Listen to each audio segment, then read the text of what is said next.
The anime Hell's Paradise introduces us to the protagonist, Gabimaru, a skilled shinobi who possesses an unusual ability to survive deadly situations. Gabimaru finds himself facing execution by beheading and burning but narrowly escapes each time, much to his frustration. During his interrogation, he explains that he underwent rigorous training in the Iwagakure village, which granted him a superhuman body and turned him into a formidable killer. Gabimaru reveals that he was once married to the daughter of the clan chief. However, after requesting permission to leave the village, he was betrayed and handed over to the authorities. Despite numerous attempts to execute him, Gabimaru remains alive, defying death at every turn. It is during this confrontation that his interrogator is unveiled as Yamada Aseman Sagiri, a member of the Yamada clan who serves as a sword tester and executioner. Sensing Sagiri's calm and efficient nature, Gabimaru experiences a deep sense of fear. Sagiri further asserts that Gabimaru is still deeply in love with his wife, which adds to his emotional turmoil. Unexpectedly, Sagiri offers Gabimaru a full pardon and government protection for both himself and his wife. However, there is a catch. In exchange for his freedom and safety, Gabimaru must embark on a dangerous mission.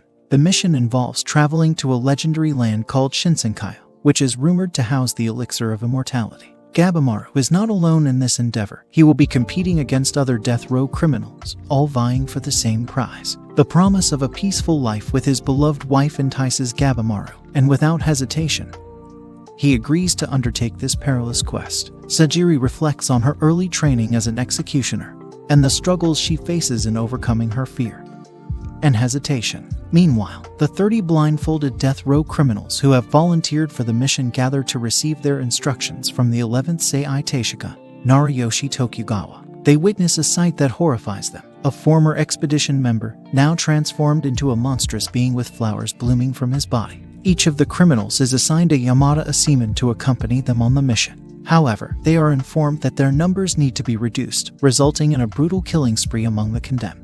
While the shogun revels in the chaos and bloodshed before him, Gabimaru steps forward, addressing the shogun and suggesting that there must be a better method for selecting the participants. The shogun's head guard seizes the opportunity and offers a spot on the mission to anyone who can kill Gabimaru. Reluctantly, Gabimaru is forced to fight for his life, using his bound hands to brutally dispatch his attackers. Despite the odds stacked against him, Gabimaru emerges victorious, showcasing his incredible combat skills. As the names of the 10 prisoners selected to embark on the mission are read out, including Gabimaru's, Sagiri has a realization. She understands that her struggle is not solely about overcoming her fear of killing but also accepting the weight of responsibility for the lives she takes as an executioner. Gabimaru's belief in the existence of the Elixir of Immortality, known as Takajaku no Kaganomi, is reinforced after witnessing the chief of Iwagakure surviving a series of fatal injuries. As Gabimaru and Sagiri arrive at the shores of their destination,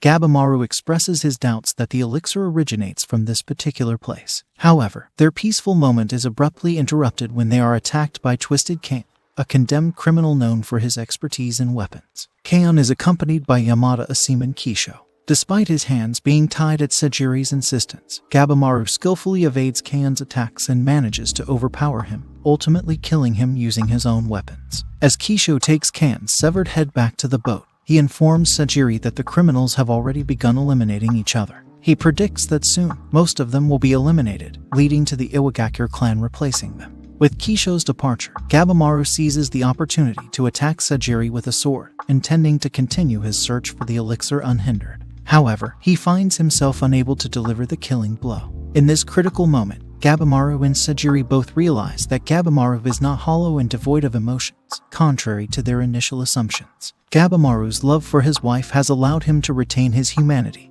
and experience emotions. They understand that accepting emotions is not a sign of weakness, but rather a source of strength. Meanwhile, another criminal named Tamiya Gantotsusai is stung by a peculiar butterfly with a human face. In a desperate attempt to save himself, Gantotsusai severs his left hand, which rapidly withers and sprouts flowers. As both Gabimaru and Gantotsusai confront the strange monsters within Shinsenkyo, they find themselves surrounded by a multitude of bizarre creatures. Tamiya Gantotsusai reveals to his Yamada Aseman companion, Fuchai, the reason behind his death sentence. Determined to simplify his search for the Elixir of Immortality, Kantitsusai sets out to eliminate the other criminals on the island. Meanwhile, Gabimaru and Sagiri find themselves in a perilous situation as they face off against gigantic creatures with Buddha-like features. When one of the creatures attacks and injures Gabimaru, he realizes that they are surrounded by numerous opponents with unknown abilities. Driven by his instinct for survival, Gabimaru throws caution to the wind and engages in a fierce battle, protecting Sagiri in the process. He displays an uncharacteristic protective nature as he annihilates most of their adversaries. However, their intense battle is interrupted by the arrival of Yamada Asiman Genji, who comes to their aid. Genji is accompanied by Yamada Asiman Senta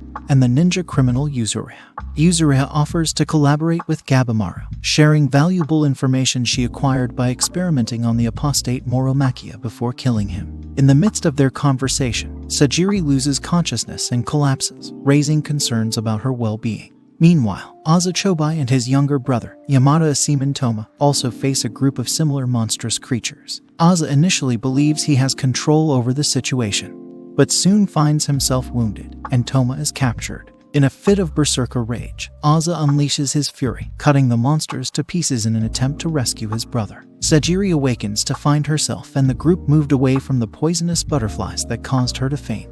Gabimaru informs the others that during his solo exploration, he discovered that many of the plants on the island were once samurai sent by the shogun. Senda also shares the knowledge he has gained since their arrival. Genji suggests replacing Sagiri as Gabimaru's guardian, arguing that she lacks battle skills. However, Sagiri firmly refuses, determined to prove herself. Meanwhile, Yamada Asiman Tenza attempts to leave the island by boat with Nurugai, the last surviving member of the Sanka people. They encounter a graveyard of samurai ships and are attacked by monsters. As they navigate through the wrecks in an attempt to escape, they unexpectedly encounter Yamada Asiman Kisho, still alive but with flowers sprouting from his body. Overwhelmed by guilt and a sense of responsibility for the demise of the Sanka people, Nurugai loses hope and resigns herself to her fate. However, Tenza refuses to give up and, together, they fight their way back to the island. While drying their clothes, Tenza discovers that Nurugai is, in fact, a young woman. Determined to survive, they decide to circle the island in search of an escape route. Gabimaru empowers Sagiri, giving her the confidence to stand her ground and embrace her samurai spirit. Despite Genji's insistence that Sagiri should aspire to be a wife and mother, Gabimaru encourages her to follow her own path. Suddenly, the giant of Bizen, Rokuroda, makes a dramatic appearance and mercilessly attacks the group.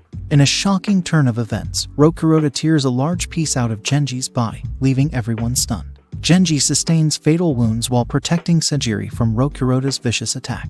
Realizing his impending demise, Genji urges Sagiri to escape. As Rokuroda prepares to strike her down, Gabimaru intervenes, saving Sagiri from certain death. Gabimaru attempts to analyze Rokuroda's abilities but struggles to find any weaknesses.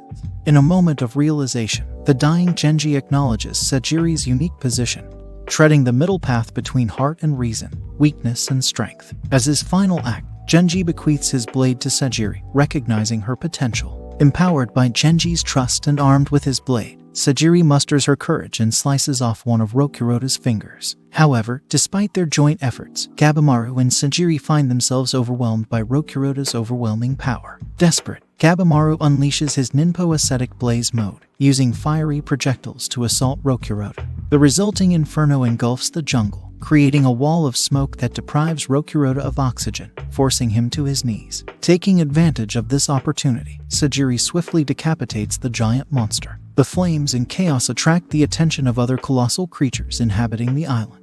Gabimaru and Sagiri make their escape, following the path from which the monsters emerged. They both understand that the sooner they find the Elixir of Immortality, the more lives they can save and the faster they can leave the treacherous island behind.